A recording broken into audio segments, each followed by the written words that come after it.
Welcome to Shift, an exclusive podcast by DSN. I'm your host, Blake Mallon, and this is where high-performing entrepreneurs and experts share their most powerful shifts in mindset, skill set, and strategy to help you accelerate your business and amplify your impact. I challenge you to be present, open your mind, and let the shift begin. Sometimes when we go from that first mountaintop to that first valley, we get so fixated on the fall. We were up here and now we're here. And all we can focus on is we went from this number, dollar, lifestyle, feeling to where we're at. And it's like we forget about where we came from. And I've seen a lot of leaders not being able to do what you did, not be able to retrench, maybe have to go generate an income to start a new run. I'm curious, two things. One, if you've seen that and some people just get stuck in the valley.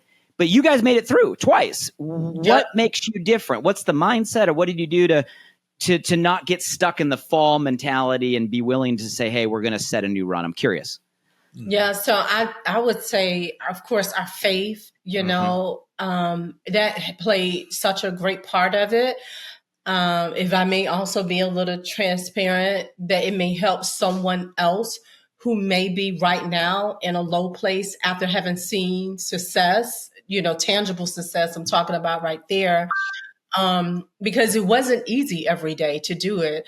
And I remember back during the food stamp years, just hearing in my spirit the word self-sabotage. Now, this was a word, or shall I say two words, right, that I wasn't accustomed hearing. Now we're hearing so much about self-sabotage. But at that time, no coach, nobody had told me, but it was the Holy Spirit that told me that. And I'm like, wait a minute, what is this about? And I began to look up the definition of self-sabotage, and I was like, oh my God, these characteristics I have. So what God began to show me is that, where I want to take you and Gregg to, and what you guys have been through, it really is not a lot about you, but you really being an example to show other people that if you do build wealth, or if you do have success and you lose it all, you can still do it again. And so he was like, really impressing upon me, like, I need you to get your mind together. So there had to have been such a paradigm shift, shift in our personal, right? In our personal mind and our personal heart. And also the ability that if you did it before, you can do it again. And so during that time, I came up with a quote, like, when we didn't have nothing, right? And we had 9 people in the household, because we were not only taking care of our daughters, but my niece as well, because my sister had been through some things. So now we have all of these people in the household. And I came up with this quote, and I really need you all, for those of you who are listening to this section right here, to think about it, right? Because everything that you do, your response is your responsibility, all right? Not your success line, even your team. Like, it is contingent upon you moving, you taking action, you shifting, you changing, okay? So I came up with this quote that says, do not allow your down place to define you. I'm not the down place, right? Though I'm in it, this is not me. I'm created more than this, right? And then I came up with this quote that says, focus on the promise and not the pain.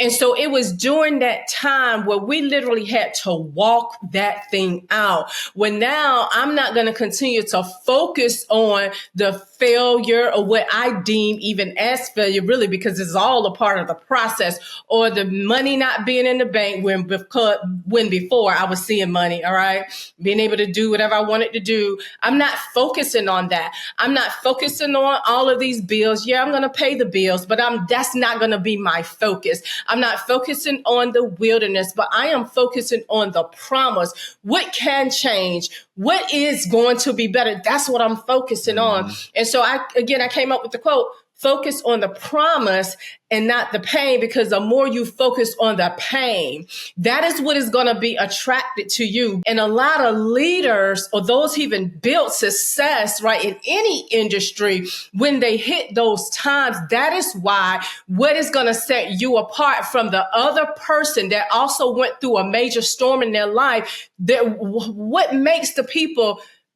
bounce back that you do see bounce back. People will get arrested development where even because everything is about the development. We'll always becoming.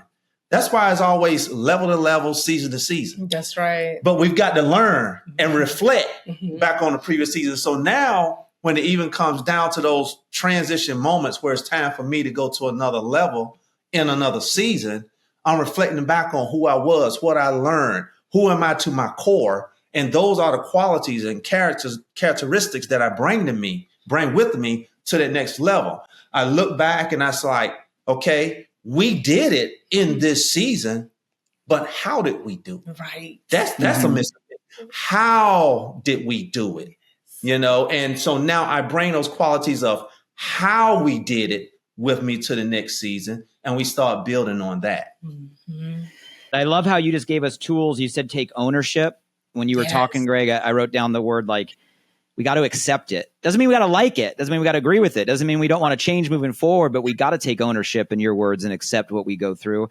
And then Lenika, I love that. Focus on the promise, not the pain, where we're going, not where we are. And in that you said it wasn't about you. It wasn't about where you were or where you are. It's about the impact you're able to make. So I think all of these are great tools when we're in the valley seasons. So thank you for that. I am a believer that it's in the valley that is the value. And like you guys are saying, it's what prepares you for what's next. I'm going to shift the question though. This is weird because we can all go deeper on valleys. And I think it's important. But I'm going to go the other direction. This might be a weird question. No, we share a common friend and mentor in John Maxwell. I know you guys work closely with him. I've worked closely with him for a number of years, a while back. And I remember one time he said something to me that always got stuck. He said, Blake, be careful in momentum because momentum covers a lot of mud. So my question for you guys is the not valley season. So when you go back to that first year of the meteoric rise or the 10-year run, like when things are working, when you're on the high, when like, okay, momentum is here. What advice and perspective do you give now to people in this industry that are in the momentum season? What's the wisdom there? I can tell you, this is something firsthand we learned, right? And this was when we started in this industry and it just took off. It soared. Right. So you're talking about that meteoric rise, right? But a lot of growth can be crushing too when it comes too much, too fast. So even when you're talking about in that momentum season, always being aware that I love how John Maxwell put that is covering up a lot of the mud. That's so good. So even today, as we're building, right? One thing that we know and we've done enough reflection back to understand is you've got to make sure you're building with a solid foundation. Your foundation has to be so solid. And so now you have to decide what is that foundation. Just like with every other company, you have different levels and different things in every company, but you've got to make sure that your base is what is that level in that business that there's going to be the greatest proportion of people, right? You've got to make sure that you're taking care of that base of people. Everything above that is going to really take care of itself. But you've got to take care of that base of people. What is it that this base of people need? What is it that will put money in their pocket or make them, or how do they define success? What is it that they need in order for them to remain happy? So even as we've built this thing a few different times, even as we're going forward with it, even right now, we're making sure that our structure, our cadence, if you will, it caters to that base. And a lot of times in this industry, people get lost in all of the high levels and the high ranks and, achieving this. Of course, they're there because you want people to achieve it. But knowing the dynamics of this industry, you've got to keep that base at a good place where they're happy and everything is moving. So even from a culture standpoint, it got to be a very given culture where people feel welcome, people feel happy. For the most part, people working 9 to 5s, they deal with a lot of the mess every single day working a 9 to 5. Now you want them to get off of a 9 to 5 and work this opportunity, but then over here, this opportunity from a culture standpoint, it's tore up. Right. Then they're not going to hang around because they deal with enough of that, right? So you got to make sure it's a good culture. You got to make sure people feel good. You got to make sure you're taking care of that base. You got to make sure that from a foundational standpoint, it's solid for you to start building up on. A lot of times, even in this industry, we can start believing our own hype, all right? Mm-hmm. Ego can get involved. So that's one of the things that I would just caution anyone with is just that. Yeah. Like, don't get so high up on the horse, okay? Because just as business change and companies shift and, transitions are made and sometimes you have to pivot, right? The same thing with momentum. A lot of times when you're in momentum, things happen, but you're not preparing for the long haul, or the long. You're not looking ahead, and that can also really affect. It can also affect leaders. Mm-hmm. And so I would just encourage all of us, like when you are in a season of great growth and momentum, even if it's just a few years, like keep yourself grounded, stay humble. You don't know everything. You still have to learn. Talk to somebody to say, okay, we have this, so how do we keep it, right? So that we're not also squandering things, which is, that happens a lot in our industry as well. But then too, look at the people. Who can I help even more? How can I continue to serve in all of this? So, but also you laughing, but also it's such sound advice, and I'm laughing because I know it's true. I know it's kind of a weird question to throw at you guys because the values and the valleys. When you're in the valley, you build the muscle, you shift the belief, all the things you guys are telling. But when you're in enough valleys and enough mountaintops, you also realize there's stuff you got to remember when you're in momentum. Now, for those of you guys listening, we're not trying to scare you. Like, momentum is fun. You want to experience it. We're just trying to impart the wisdom that when you go into those seasons, I love how you said, Lenika, we got to stay grounded. There's things to be aware of so you can set yourself up for the future.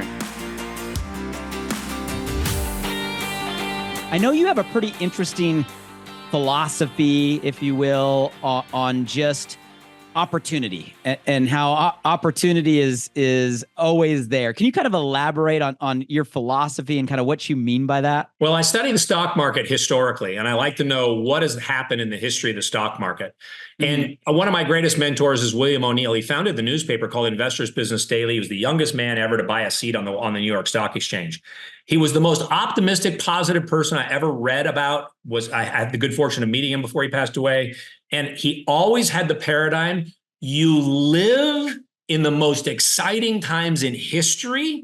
The greatest opportunity is in front of you. It's just a matter of creating and filling that niche mode. Whatever it is you want to do, I just know that the greatest time in history is right now. And we can look at the younger generation and we can say, you know what? But they're distracted. Yeah, they are. But you know what? They're also creating, like Mr. Beast did, a world of change that is going to change our playground of the direct selling world. I think we're in for the most explosive growth ever in history, because I believe there's an entrepreneur out there, and I could list several of them that have founded these billion-dollar companies, had these $100 million companies. There's an entrepreneur out there. Somebody, some distributor, some independent contractor is out there right now saying, what if I did this? Boom, we create this fishnet, this funnel of people to where they're jumping in our boat faster than any time in history. I know one thing for sure. The mission-driven entrepreneur is never going to leave us.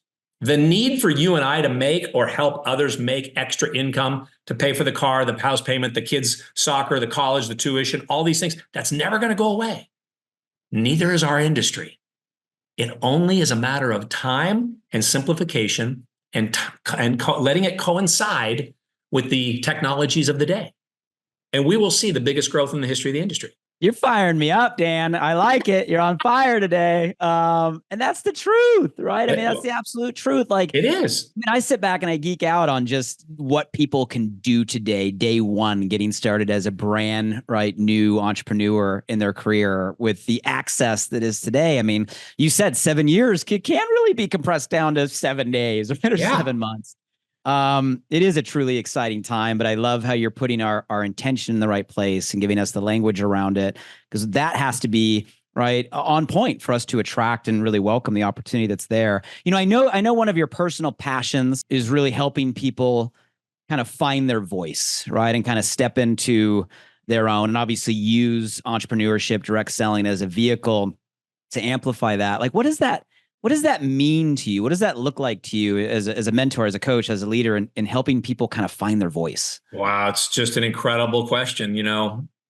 My main mentor, again, wrote a book about it. And here he is, the 25 most influential guys in the world, Stephen Covey, the cover of Time magazine. And all these years are going by, and Covey keeps speaking, coaching, training, uplifting, leading. And he's finally faced with a challenge. Everybody says, what's the next habit? What's after the 7 habits? So he writes an entire book on that. What you just asked me is in this 8th habit. The 8th habit is to find your voice. And here's the key. When you do, direct selling leaders of the world that are watching, newbies that are watching, everybody, when you find it, it's incumbent upon you and I to help others find theirs. That's why you get fired up every morning. How do you find it? Time, prayer, reading, meditating, writing down the specifics. Jim Rohn would say, if you're going to go to the ocean, don't just go with a spoon. Like, you got to take a bucket. There's like billions of gallons of ocean out there. All the knowledge in the world is right there waiting for you to say, I am a creator. A creator of what? Your voice. I step back every now and then and think about like the power of our entire channel.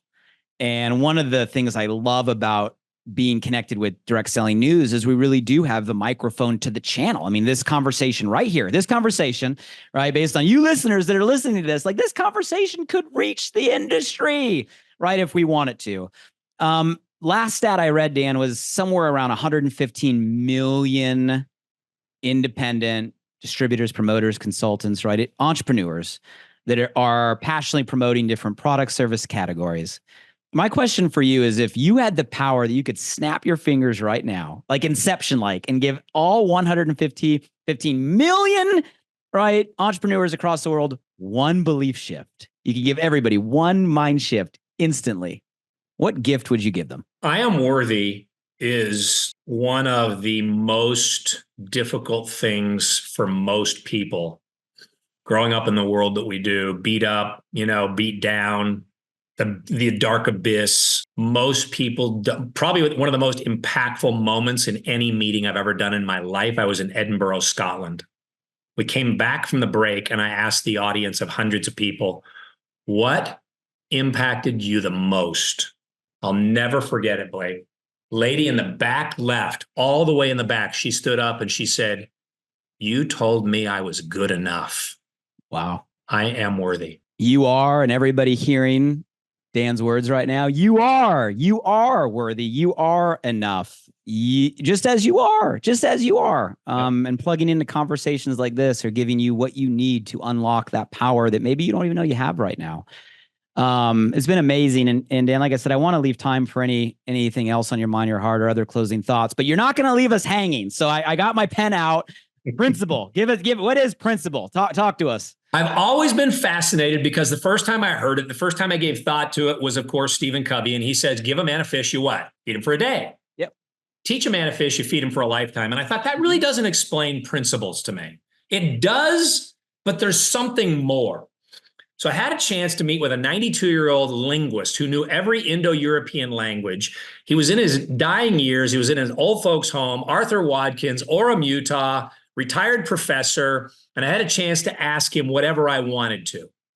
And he had his jeans rolled up, his Chuck Taylor tennis shoes, Converse shoes on, the black glasses hanging off the nose. And I said, what is the origin of the word principle? Everything slowed down. The room got still as he closed his eyes and said, P-R-I-N, strong, P-L-E, channel. When you are living true principles, Those are the channels that move your life forward. That's why we don't want to mess with I am anything negative.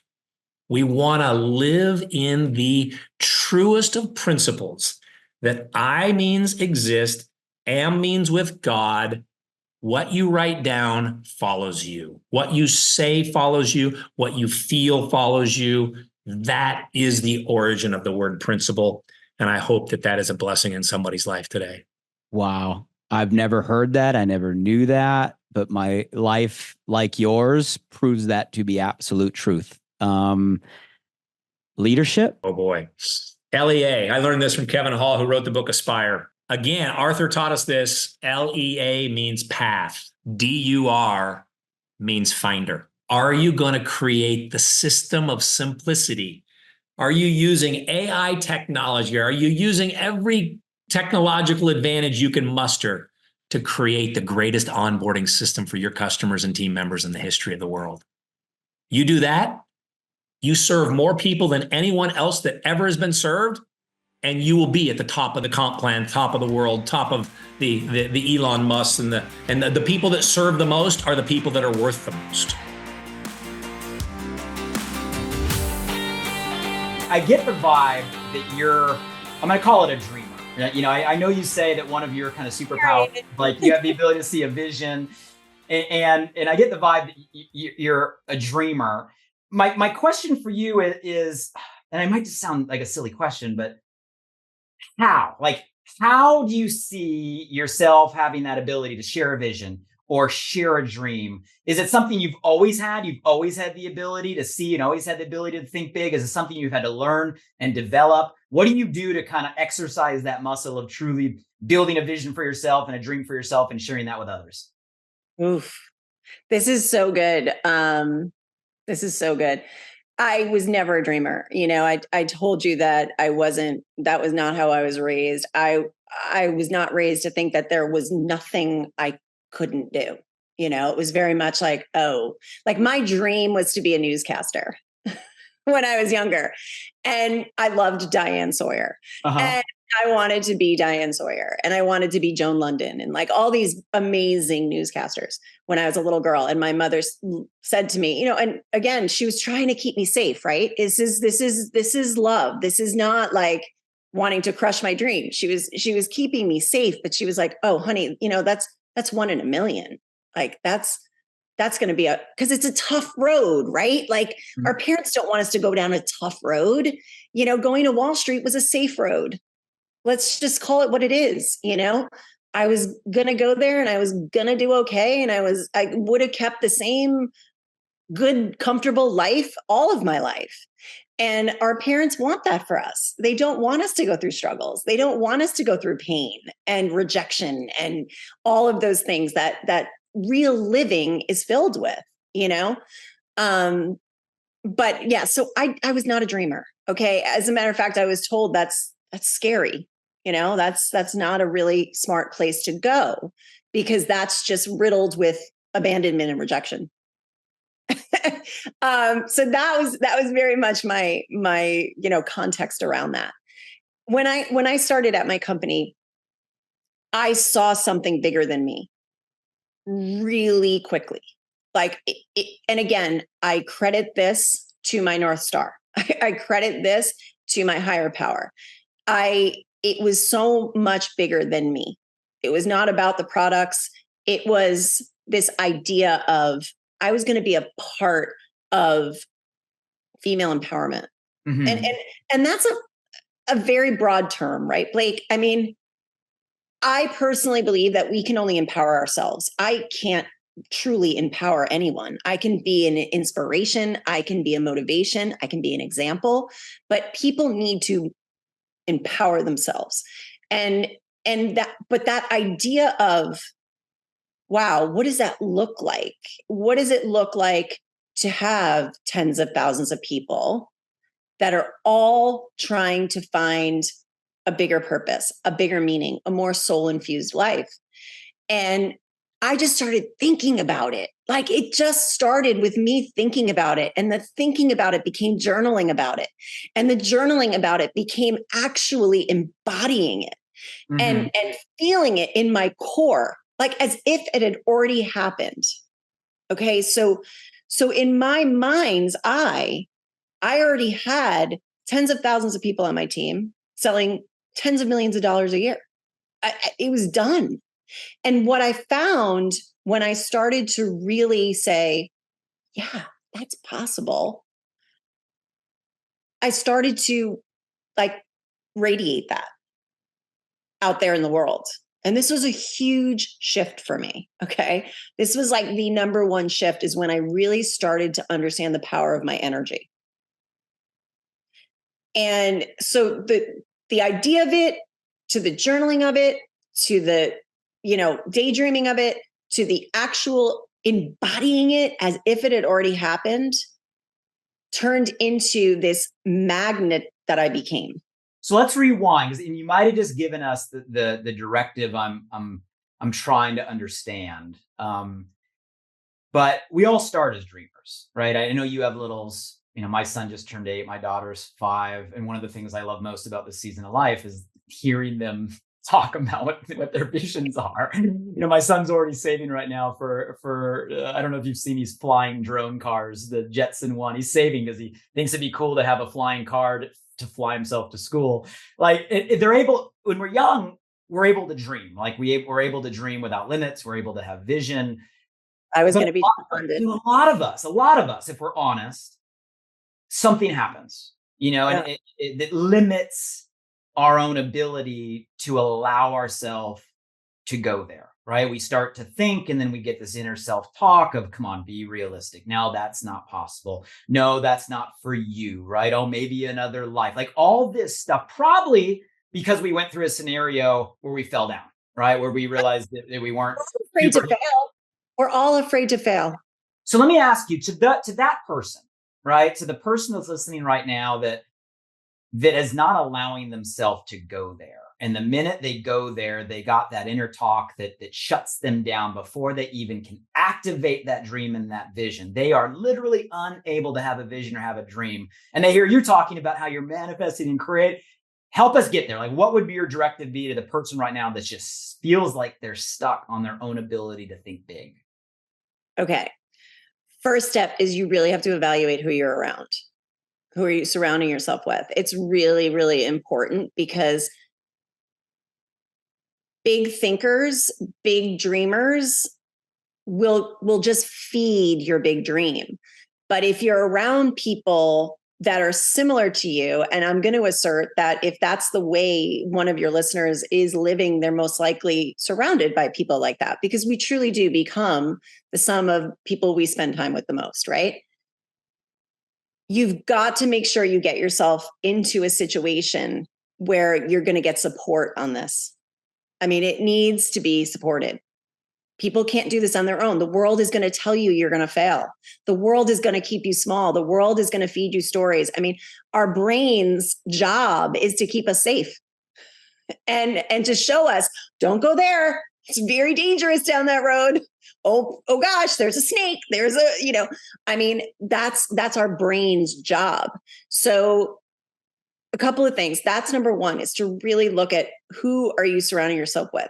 Number two, the power of meditation, Blake, is like something that I'm so passionate about, teaching and telling people to do, because your soul knows what's for you. Your head's going to tell you a whole nother story, but when you can really connect to your body, your heart, and your soul, it is never going to fail you, and you might fall and you might fail and all of those things. But what is laid on your heart is always meant for you. You're the only person that can block it energetically. And, another big shift for me in my own business and my own journey was to really stay out of other people's stories.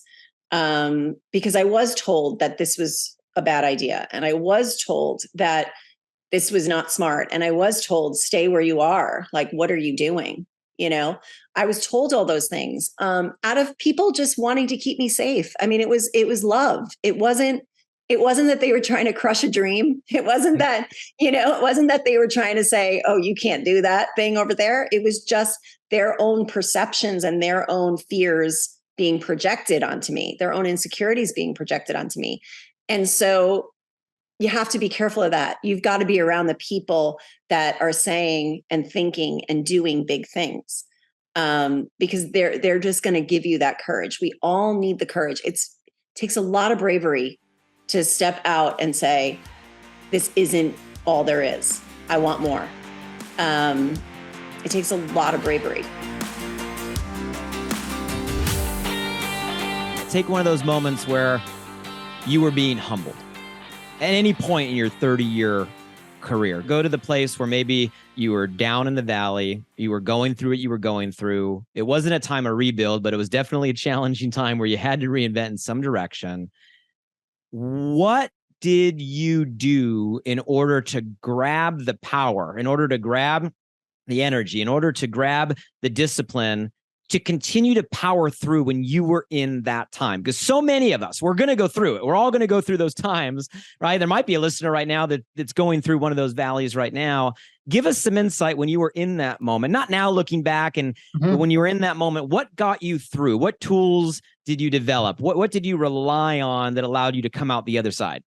So those are great questions. I believe this is pain plus reflection equals growth. So I like to be intentional. I'm very analytical. I like to look back and go, the words I like is I like predictable. In other words, what can I learn from this? So I can say it looks like this again. So when I approach it again, I can predictably get myself out, but it also becomes sustainable. What does that mean? It's not just something I can do for a day. I've learned it's got to be something I can do for a decade, and I can scale it and teach it to other people. So I have a career that's over 30 years. I've built the top of 5 companies. I've been in a place where broke would have been a good place to be financially, and I was emotionally devastated.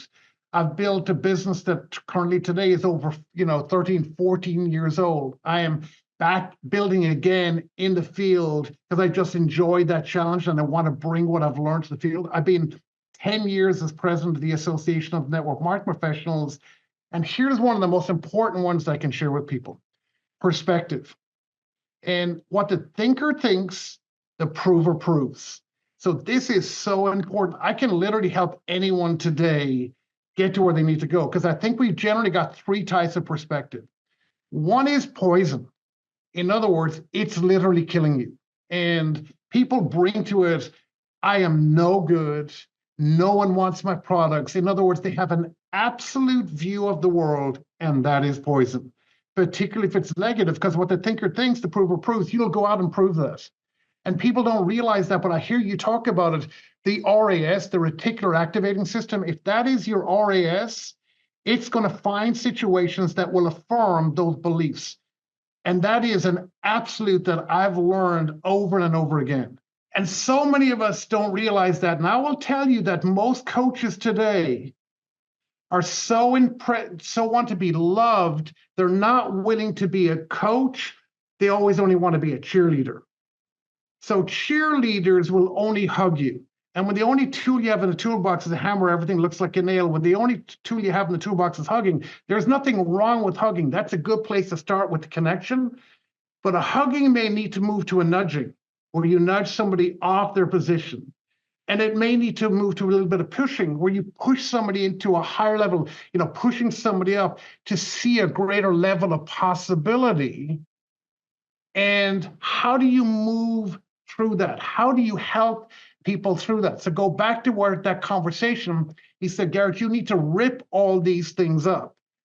And that's something that I did, and I learned how to do that. We don't have time to go into all that right now, but when you learn how to do that, you create a new conversation. Your reticular activating system looks differently. In fact, if we have time, we can talk about it, write it down. It's called the golden hour. I learned a precise way that I've used over 30 years to help me and anyone else change their reticular activating system, rip up those notes, and to do it on a daily basis. Because if you can't do it, it's got to be something that works for a day that you could ultimately do for a decade. I've done it now for 3 decades. Number one. So in the golden hour, the first thing that I do is I pray. And I take a few minutes and I just say the Lord's Prayer, I say 2 or 3 prayers, and I pray from a place of gratitude. The next thing is I write 10 pages of a good book. So why do you read 10 pages of a good book? 2 reasons. Number one, it cleanses you of the day you just had. Remember I said resentment, frustrations, you need cleansing of the day you just had, and you need to be inspired, and you want to be challenged to have a better day. Because if all you can do, you saw me speak about this in the DSU, get 1% better every single day. In other words, get the slight edge going in that direction, that upward curve. That's what you want to do. You want to be in the upward curve, not the downward curve. In other words, you got to be able to do the things on a daily basis. When you're in the invisible results, they're going to take you to where you want to go. So that's the first one, prayer. Like I talked about, 10 pages of a good book.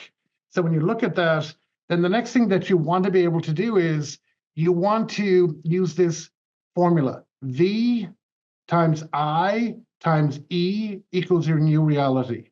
And your new reality is what your reticular activating system is going to move to. We all know the first one. And by the way, I got this from a guy called Dr. Bandura, who's considered the grandfather of psychology. And I was blessed to be with Lou Tice. And I asked Lou Tice, who run the Institute of Education, and I was sitting down over lunch and said, what's one of the most important things you've learned? He said, it's this. We all know visualization, Blake, but that is only 1/3. In fact, it's less than 1/3 of this powerful formula. We all create these vision boards, and nothing wrong with that, powerful, and we all learn how to vision. So that's one. But number 2 is I, which stands for imagination. And what imagination is put yourself in the picture. In other words, you imagine yourself, let's say a few years ago, imagine what it's like to be with your wife and your current 8-year-old son and your 5-year-old daughter, living in the home that you're living in, you're running up and giving you a hug, you're inside in your house, the car that you're driving, in other words, you imagine the movement through the vision. And that takes it to a whole nother level of visualization. Now comes into your imagination. But here's the key. Times E, which is the most powerful piece, which is the emotion. What emotion do you feel? I saw you smile when I met, when I mentioned your 8-year-old, mentioned your 5-year-old, you know that when they jump into your arms, that those hugs, that emotional piece is the key. Because what that does is it takes you into gratitude. Like you can go through it and go, and just imagine describing this like it's in the past and it's already happened. So V times I times E equals your new reality. I can walk anyone through it if they have challenges with it, but it's a way to move your reticular activating system in the right way. It's a way to be able to rip up those pages. Does that make sense? To do it in a sustainable way. Now, here's the next part. You've got it.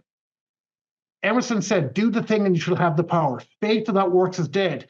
Most people leave it there. That's not going to work. You got to quickly now then review the day you just had in 30-minute increments. Just quickly look at the day you just had in 30-minute increments, and then design the next day in 30-minute increments. In other words, what are the things they're going to put in? What's amazing is your reticular activating system is now moving towards that new vision, imagination, emotion. It'll actually bring forth you doing the things. Do the thing, you shall have a power. In other words, Emerson said, do the thing, you shall have the power. Much rain weareth the marmot. Doing the little things so that are going to get you there. And you just set up a new calendar. Imagine doing that every day. And here's the last one.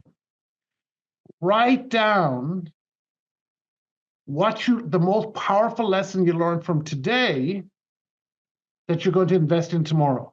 So that you're intentionally going to take that learning from today and invest it in tomorrow. And for those of you that are listening right now, he just gave you a system. Garrett, what I heard you share is your system, more than just personal growth, right? You can call it a personal growth development system, but a system that I hear when you share all of this, it's a bunch of different modalities, different lessons you probably collected from the best of the best as a student from 30 years that has taken you from all the challenges that life threw in front of you now to rewiring, right, into a mindset that is absolutely invincible.